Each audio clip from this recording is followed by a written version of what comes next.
오늘 우리에게 주시는 하나님의 말씀은 시편 16편 5절로 8절 말씀입니다. 구약 성경 시편 16편 5절로 8절 말씀입니다. 이 계시의 말씀을 봉독할 때 다 함께 살아계신 하나님의 음성을 들으실 수 있기를 바랍니다. 여호와는 나의 산업과 나의 잔의 소득이시니 나의 분깃을 지키시나이다. 내게 줄로 재어준 구역은 아름다운 곳에 있으며 나의 기업이 실로 아름답도다. 나를 훈계하신 여호와를 송축할지라.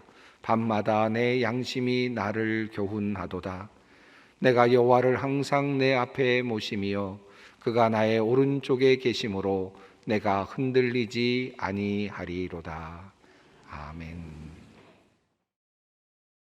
시편의 오늘 본문 말씀은 아름다운 노래입니다. 자신의 신앙을 담아서 하나님께 올려드리는 아주 귀한 노래입니다. 자신의 신앙의 고백이 깊이 들어있는 찬양이라고도 할 수 있겠습니다.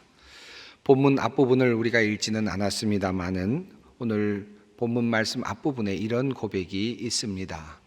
하나님, 나를 지켜주십시오. 내가 주님께로 피합니다. 나더러 주님에 대해 말하라면 하나님은 나의 주님, 주님을 떠나서는 내게 행복이 없다 하겠습니다. 땅에 사는 성도들에 관해 말하라면 성도들은 존귀한 사람들이요 나의 기쁨이다 하겠습니다. 이렇게 고백이 이루어집니다. 그리고 이어지는 고백이 오늘 본문입니다. 여호와는 나의 산업과 나의 잔의 소득이시니 나의 분깃을 지키시나이다. 내게 줄로 재어준 구역은 아름다운 곳에 있으며 나의 기업이 실로 아름답도다. 오늘 시편에서 노래하는 사람은 나에게 하나님은 누구인가? 그리고 나와 함께 예배하는 사람들은 나에게 누구인가를 고백하고 있습니다. 하나님은 어떤 분이신지를 솔직히 자신의 마음을 담아서 고백하고 있고 또 함께하고 있는 성도들이 어떤 존재인지 솔직하게 자신의 마음을 담아서 하나님께 고백하고 있습니다. 그리고 그 고백이 끝난 후에 자신에게 주신 하나님께서 주신 그 기업, 하나님께서 주신 그 분깃에 대해서 감사하며 깊은 마음으로 주님께 찬양을 올리고 있습니다. 이것이 오늘 본문 말씀이 있는 시편의 전체적인 흐름이라 할 수 있겠습니다. 이 아름다운 노래 중에 내게 줄로 재어준 구역은 아름다운 곳에 있으며 라고 하는 부분이 늘 저는 읽을 때마다 감동이 되곤 했습니다. 나의 분깃, 내가 누리는 기업이 하나님께서 나에게 줄로 재어주신 것이다, 아름다운 것이다 라고 하는 말씀이 저에게는 늘 감동이 되곤 했습니다. 우선 하나님께서 줄로 재어주셨다라는 말씀 속에서 나에게 주신 모든 것들이 하나님의 선물이구나 라는 면에서 늘 감동이 되곤 했습니다. 또 한편으로는 하나님께서 나에게 줄로 재어주셨다라는 이 말씀 속에서 내가 받고 내가 누리는 이 모든 것들이 그저 하나님께로부터 던져진 것이 아니라 그저 마구잡이로 주어진 어떤 것이 아니라 줄로 정교하게 지어지고 또 재어지고 그래서 계획되어서 나에게 주신 하나님의 선물이라는 사실을 생각하면서 또한 감동이 되곤 했습니다. 저는 이런 고백을 읽을 때마다 또 이 말씀을 읽을 때마다 우리가 이런 고백으로 하나님께 나아가면 얼마나 좋을까. 늘 하나님께 나아갈 때마다 하나님은 나에게 이런 분이십니다. 또 하나님께 나아갈 때마다 나와 함께하는 성도들은 나에게 이런 존재들입니다. 또 하나님께서 나에게 주신 그 귀한 선물들은 나에게는 이와 같은 것들입니다 라고 고백하면서 주님 앞에 나갈 수 있으면 얼마나 좋을까라는 생각을 하곤 합니다. 하지만 사실 저를 포함하여서 우리 모두에게 우리의 현실은 이와 같지는 못하지요. 내가 가진 것이 늘 부족하게 여겨지고 그래서 더 가지고 싶고 더 채우고 싶은 것이 우리들의 마음이라고 할 수 있지 않겠습니까? 어쩌면 우리가 하나님을 찾는 이유 중에 하나도 일부이기는 하겠습니다마는 무언가 더 채우기 위해서, 더 잘 살기 위해서, 더 많은 분깃을 하나님으로부터 얻기 위해서 우리가 주님을 찾고 있는 것이 아닐까 하는 생각도 또한 해보게 됩니다. 잠언 22장 말씀 중에 이런 말씀이 있습니다. 내 선조가 세운 옛 지계석을 옮기지 말지니라. 제가 뜬금없이 이 말씀을 읽었습니다마는 사실 이 말씀 속에 나오는 이 지계석, 이 경계석이라고 하는 말씀이, 이 표현이 내게 줄로 재어주신 구역이라는 말과 연관되기 때문입니다. 여러분도 아시는 것처럼 이 경계석이라는 것은 우리 주위에서 흔히 볼 수 있는 돌입니다.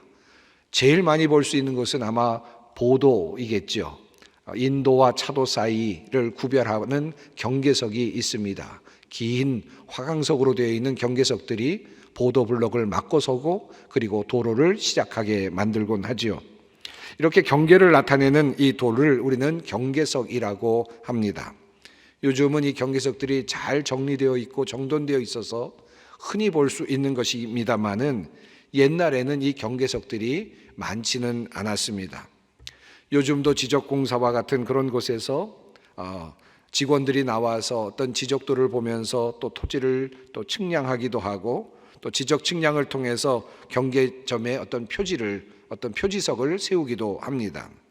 그러나 사실 옛날에는 땅을 측량하는 기술이 발전하지 않았기 때문에 또 서로 땅에 대해서 분명하게 나눌 이유가 없었기 때문에 서로의 땅에 그저 경계를 나누는 돌을 세워서 그렇게 영역을 표시하곤 하였습니다. 요즘은 위성을 통해서 또는 다양한 측량 기술을 통해서 측량하고 경계를 나누고 있습니다마는 과거에는 경계석을 어디에 놓느냐에 따라서 땅의 주인이 달라지기도 하고 그것 때문에 또한 분쟁이 일어나기도 했다고 합니다. 제가 젊었을 때 저희 집안에 있었던 작은 그런 야산이 있었는데 가족묘로 사용했던 그런 산이 하나 있었습니다. 지금은 사라지고 정리되고 없지만은 이 작은 야산의 끝자락에는 논이 하나 있었습니다. 논이 붙어 있었습니다. 이 논에는 물이 되어 있고 또 늘 농사를 짓는 분이 있었죠.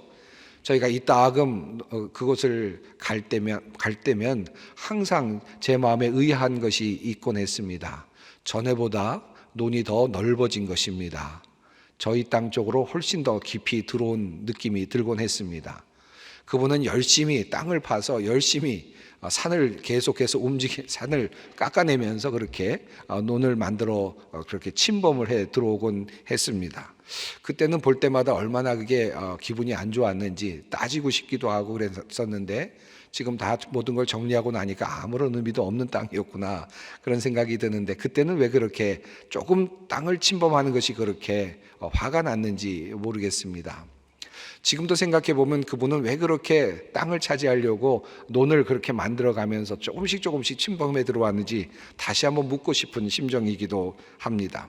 이렇게 경계선이라고 하는 것은 항상 특별히 땅과 관련해서 경계선이 있을 때는 우리는 긴장하게 만들고 때로는 다툼을 일으키기도 하죠.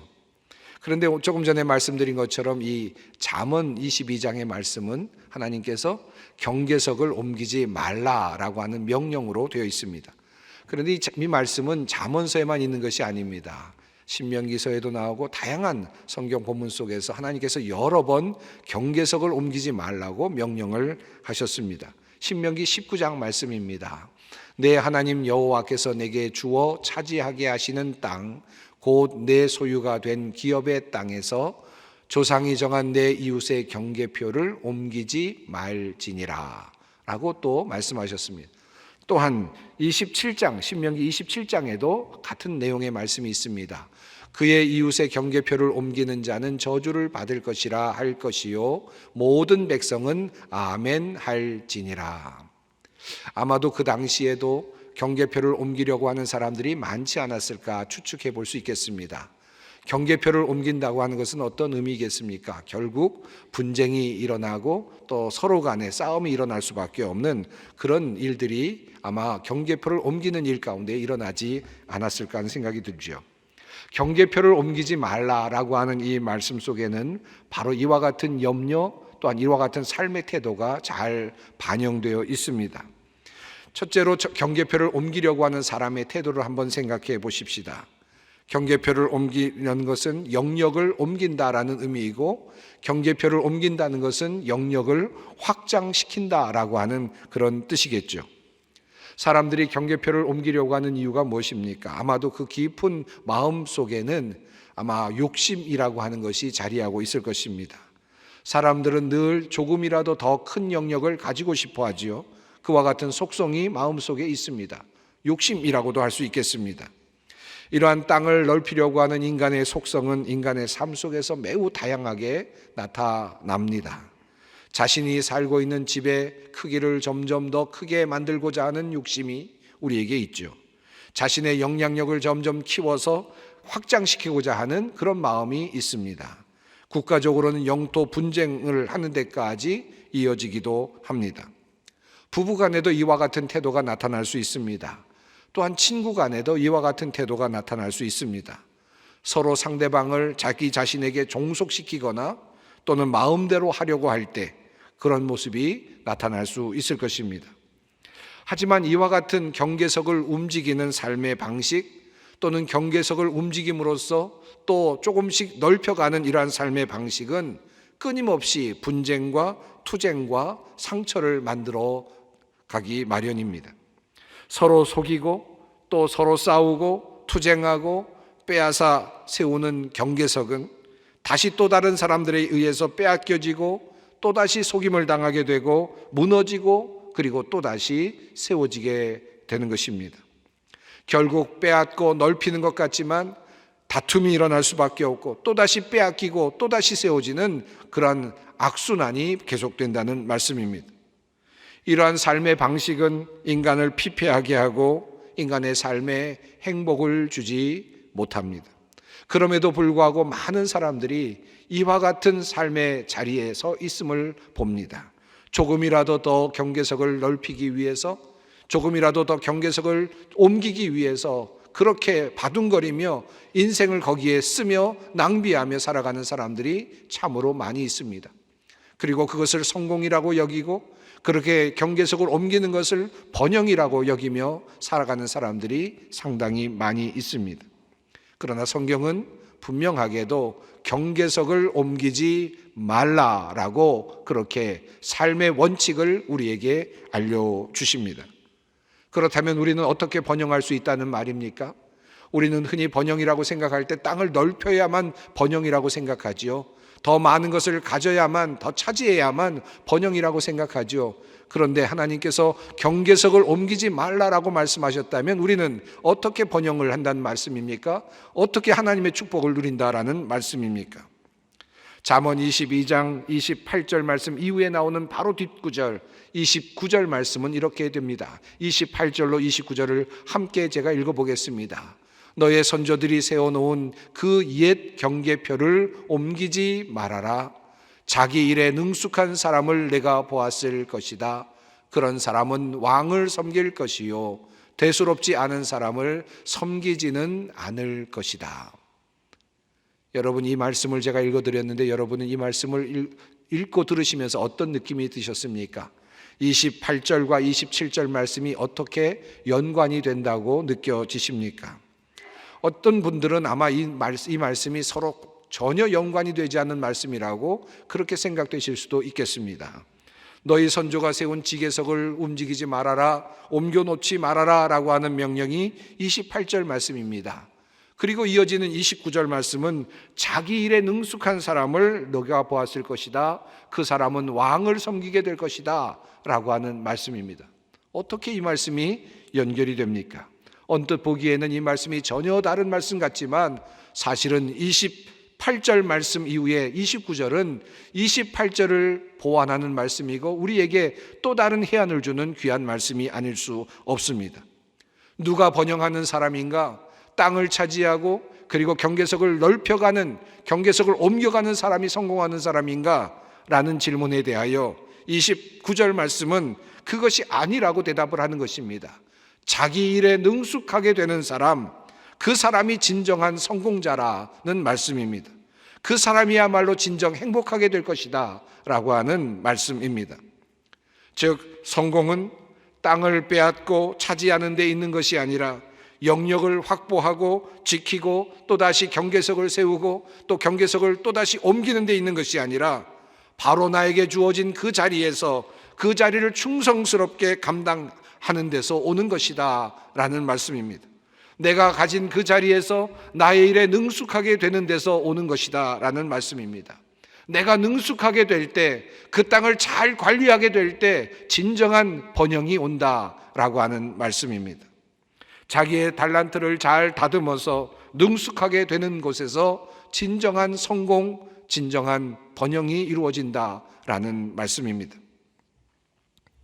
경계선에 서서 무엇인가를 훔쳐오고 빼앗아 오려는 삶의 태도가 아니라 자신의 삶을 온전하게 만들고 충실하게 만드는 것이 바로 성공적인 삶의 원리라는 말씀이기도 합니다. 옛 지게석을 옮기지 말며 고아들의 밭을 침범하지 말지어다. 대저 그들의 구속자는 강하시니 그가 너를 대적하여 그들의 원한을 풀어주시리라. 잠언 23장의 말씀입니다. 이곳에서도 주님께서는 지게석을 옮기지 말라고 명령하셨습니다. 지게석을 옮기지 말아야 되는 이유가 분명합니다. 경계석을 옮기는 중에 자칫 부지 중에 고아와 같은 약한 자들, 연약한 자들의 땅을 침범할 수 있기 때문입니다.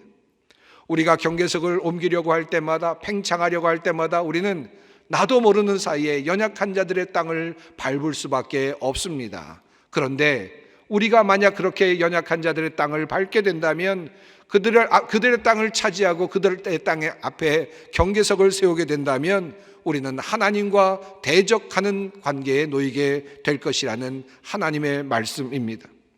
하나님께서는 이렇게 경계석을 옮기며 약한 자들의 땅을 침범하는 자들을 가만두지 않겠다고 분명하게 말씀하셨습니다. 자신의 욕심을 이루기 위해서 고아의 밭을 침범하는 행위는 하나님께서 반드시 대신 갚아주시겠다고 말씀하셨습니다. 그러므로 경계석을 옮기는 그러한 부지중의 행위가 결국은 하나님과 대적하게 되는 상황이 될 수 있음을 성경은 분명하게 우리에게 알려주십니다.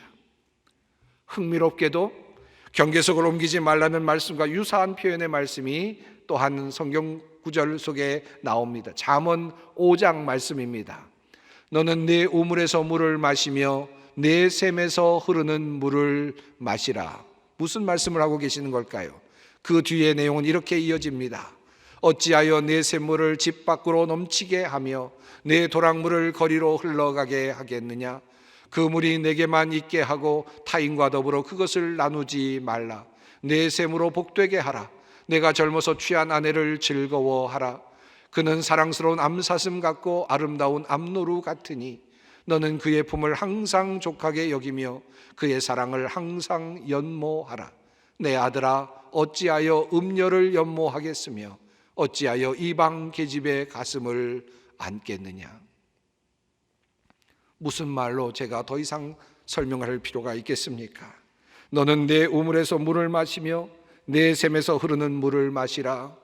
다른 물을 생각하거나 다른 물을 탐내지 말고 너에게 주신 그 물에서 생수를 마시라. 충분히 먹고 마시라는 것입니다. 즐거워하라는 말씀입니다. 남편과 아내 사이에 기쁨을 누리라는 것입니다. 다른 곳 한눈 팔지 말라는 말씀입니다. 그리고 충성되게 한 가정 안에서 기쁨을 누리라는 주님의 명령이기도 합니다. 자신의 우물에서 물을 마시라. 내 샘에서 흐르는 물을 마시라. 선조들이 세운 경계석을 옮기지 말지니라. 욕망으로 선을 넘지 말지니라. 욕심으로 선을 넘지 말지니라. 주님께서 말씀하시는 것입니다. 그 안에서 능숙한 사람이 될 때, 그 안에 갇혀 있는 것 같지만 사실은 내가 그 안에서 능숙한 사람이 될 때 최선을 다하여서 그 땅에서 그 샘에서 그 샘물을 마시며 기쁨으로 살아갈 때 그 땅이 내어놓는 열매, 그 샘이 내어놓는 그 풍성함을 누리라는 것입니다. 이것이 바로 진정한 성공이요, 이것이 바로 진정한 번영인 것입니다. 다시 오늘 본문 말씀으로 들어갑니다. 하나님께서 줄로 재어주신 구역이 아름답고 그리고 나의 기업이 실로 아름답다라고 고백하는 이 기도자는 주님께서 날마다 좋은 생각을 주시며 밤마다 나의 마음에 교훈을 주시니 내가 주님을 찬양합니다. 주님은 언제나 나와 함께 계시는 분, 그가 나의 오른쪽에 계시니 나는 흔들리지 않는다 라고 그렇게 고백하고 있습니다. 하나님께서 나에게 주신 그 땅에서 능숙한 사람이 되는 것이 진정한 성공이지요. 땅을 더 넓히고 더 넓히려고 하는 것이 아니라 나에게 주신 그 땅에서 최고의 효과를 얻을 수 있게 되는 것, 나의 능력과 나의 모든 것을, 나의 모든 재능을 쏟아 넣어서 멋지게 그 땅을 가꾸어내는 것, 그래서 그곳에서 많은 소출을 얻을 수 있게 되는 것, 이것이 바로 진정한 의미의 성공이죠. 능숙한 사람이 되는 것, 그는 왕을 섬기게 될 것이고 하찮은 사람을 섬기지 않을 것입니다. 그러나 이 시편의 성도는 한 걸음 더 나아가고 있습니다. 하나님께서 날마다 나에게 좋은 생각을 주시고 마음의 교훈을 주시기에, 그리고 나의 오른쪽에 계시기에 나는 흔들리지 않습니다 라고 그렇게 고백하고 있습니다. 그저 땅을 넓히고 그리고 경계석을 넓히면서 스스로 그렇게 확장해 나가는 것이 아니라 하나님께서 주신 그 귀한 땅에서 최선을 다하면서 자신이 가지고 있는 모든 것들을 다 사용해서 능숙한 사람이 되어 가되 그 땅에서 하나님과 함께 있는 것이 진정한 성공이라는 말씀입니다. 하나님께서 그 땅에 있는 동안 나에게 좋은 생각을 주시고 나에게 좋은 마음을 주시고 좋은 아이디어를 주시고, 그래서 하나님께서 늘 나와 함께 해주셔서 그곳에서 아름다운 열매들을 맺을 수 있게 해주신다는 뜻입니다.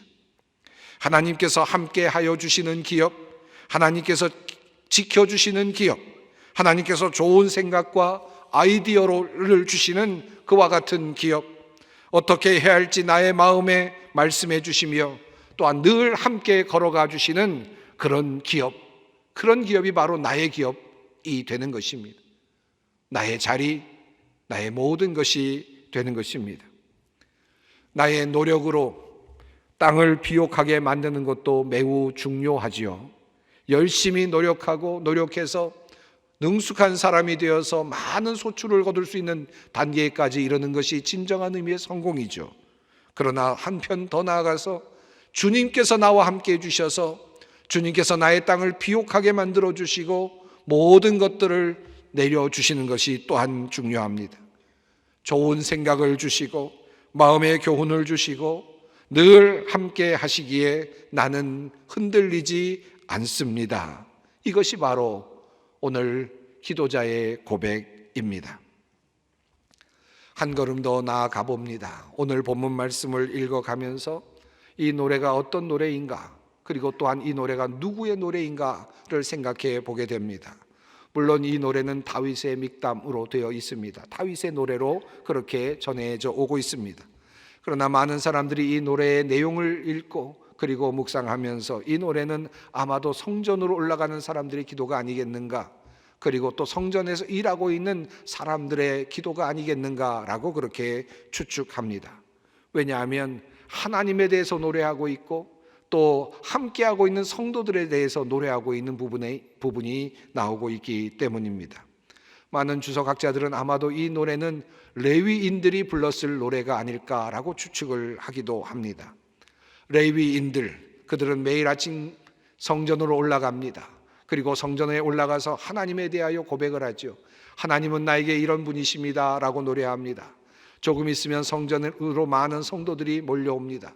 그 성도들을 바라보면서 이 성도들은 나에게는 이와 같은 기쁨입니다 라고 또 노래를 합니다.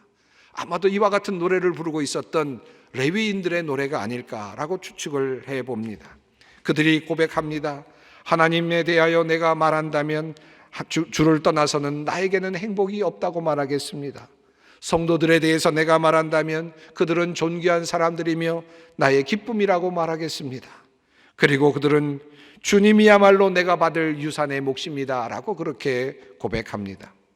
만약 이 노래가 레위인들의 노래라고 한다면 또 다른 깊은 의미가 이 안에 담겨 있습니다.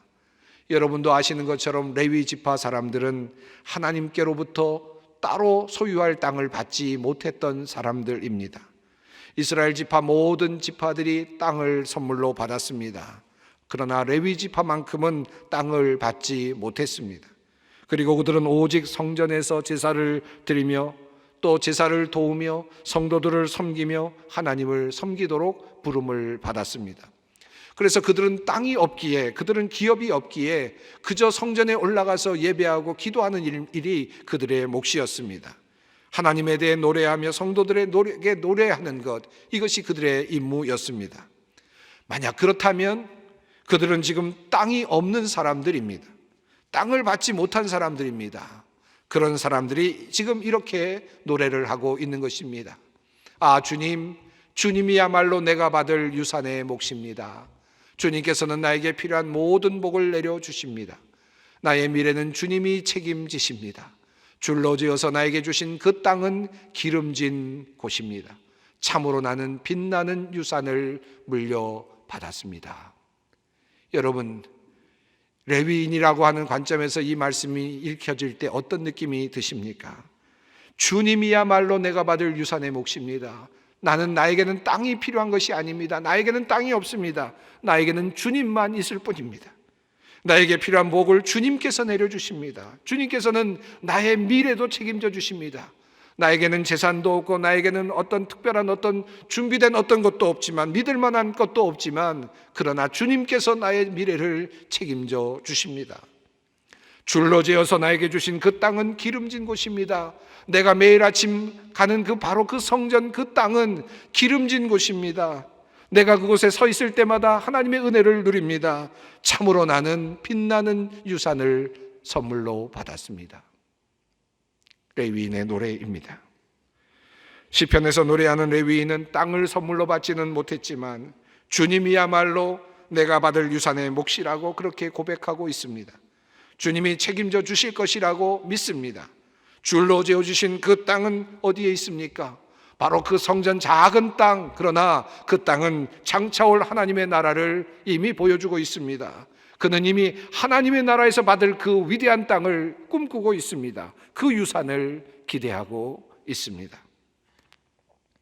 사랑하는 여러분, 하나님께서 나에게 주신 기업이 무엇입니까? 아무리 없다 하더라도 우리에게는 하나님께서 주신 기업이 많이 있습니다. 나에게 주신 재산도 있고, 나에게 주신 경력도 있고, 재능도 있고, 남편도 아내도 자식도 있습니다. 나의 직업도 있고, 학교도 있습니다. 나의 이웃도 있습니다. 많은 것들이 나에게 주신 기업입니다. 하나님께서 나에게 줄로 재어주신 귀한 땅이며 기업입니다. 경계석을 옮기는 행위가 아니라 나의 삶의 충실함과 능숙함으로 번영을 이루는 일, 그리고 하나님께서 함께 하심으로 좋은 생각과 마음을 주시고 바르게 인도하여 주심으로 번영을 이루는 일이 무엇보다도 중요합니다. 빼앗고 빼앗기는 삶의 모습이 아니라, 빼앗고 정복하는 의미에서의 번영이 아니라, 하나님과 함께하며 최선을 다하는 삶으로 충실함을 이루는 것입니다. 이것이 바로 진정한 번영입니다. 혹시 작고 부족하다 하더라도 주님만이 나의 분깃이라는 믿음으로 나아가십시다. 주님께서 예비하신 그 미래의 땅을 바라보며 믿음으로 나아가십시다. 마지막으로 시편 성도는 이렇게 고백하며 그의 노래를 마치고 있습니다. 주님, 참 감사합니다. 이 마음은 기쁨으로 가득 차고 이 몸도 아무 해를 두려워하지 않는 까닭은 주님께서 나를 보호하셔서 죽음의 세력이 나의 생명을 삼키지 못하게 하실 것이며 주님의 거룩한 자를 죽음의 세계에 버리지 않으실 것이기 때문입니다. 주님께서 몸소 생명의 길을 나에게 보여주시니 주님을 모시고 사는 삶에 기쁨이 넘칩니다. 주님께서 내 오른쪽에 계시니 이 큰 즐거움이 영원토록 이어질 것입니다. 아멘. 기도하겠습니다. 사랑의 하나님, 우리에게 주신 기업들과 축복들을 바라보며 하나님께 감사를 드립니다. 주신 것에 만족하게 하시고 늘 감사가 넘치게 하옵소서. 부족하다 여기며 경계석을 옮기는 삶이 아니라, 다툼을 일으키고 분쟁을 일으키는 삶의 모습이 아니라, 늘 하나님께 감사하며 우리에게 주신 그 기업 안에서 충성되게 살아가는 성도들이 되게 하여 주시옵소서.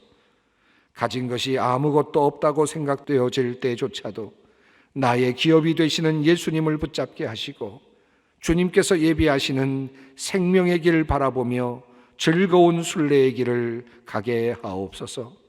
예수님의 이름으로 기도드리옵나이다. 아멘.